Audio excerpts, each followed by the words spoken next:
Okay, hello guys. Gonna test this very to fuel gauge right here using a multimeter. So if you don't have a multimeter, tune in for the next episode where I'm going to test it without a multimeter, so you know if it is working or not. As for this very episode, we're going to be testing it using a simple multimeter. So without wasting much of your time, let's get started. So the first thing I want to do here, if you have your multimeter,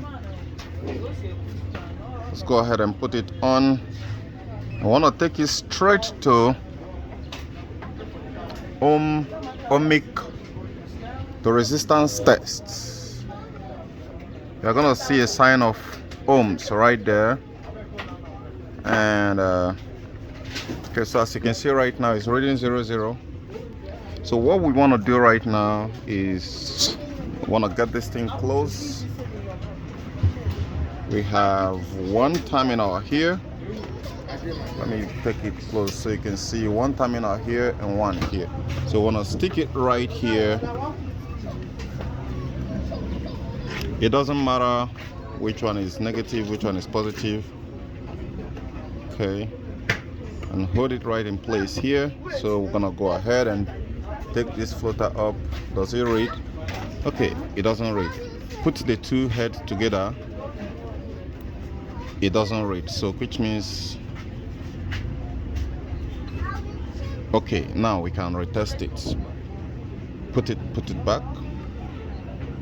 Let's see it. Now it's reading 245. Okay. Now this is not a good reading. Okay, it's stable. So if we take it up, it should start coming down. So it works. Now the more we take it up, so it's 8 ohms here. The more we take it down, the more it's so this one is working. Now the next thing we want to check here to test this is not just testing these very places. Sometimes there could be a power problem between here, so we want to get out the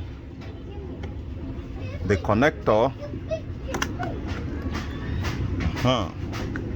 so we can test the connector from there and see what it gives. Okay, here we go. What is it reading? 240 something, which is okay. So let's start taking it up and see what it does. Yes, it's working. Now that's good. So now we're certified that this one is fine. Now let's go ahead and test the second one.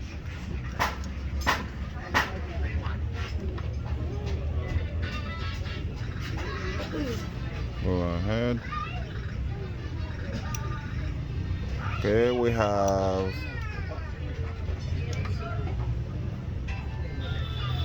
it's now fully down.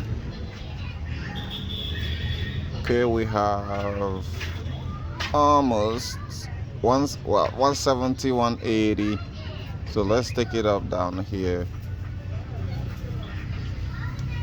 And that is a little bit more lower than the other one.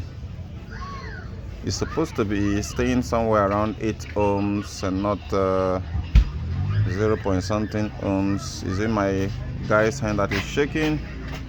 So let's take it back here. Well, let's look at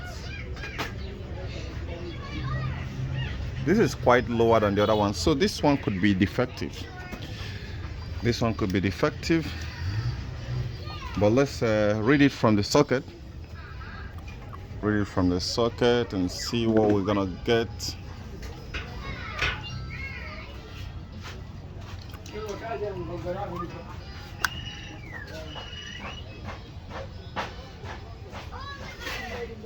Okay, reading 170. If the reading is not constant and is going all over the place, then it's not a good one. You should have a stable reading. So this second observation is actually very important, and you guys can see his hand is steady, but this thing is going all over the place. So there is every chance that this one here is not working fine. If we take it up here, see, it's still all over the place. It's not maintaining a constant reading. So this one could be the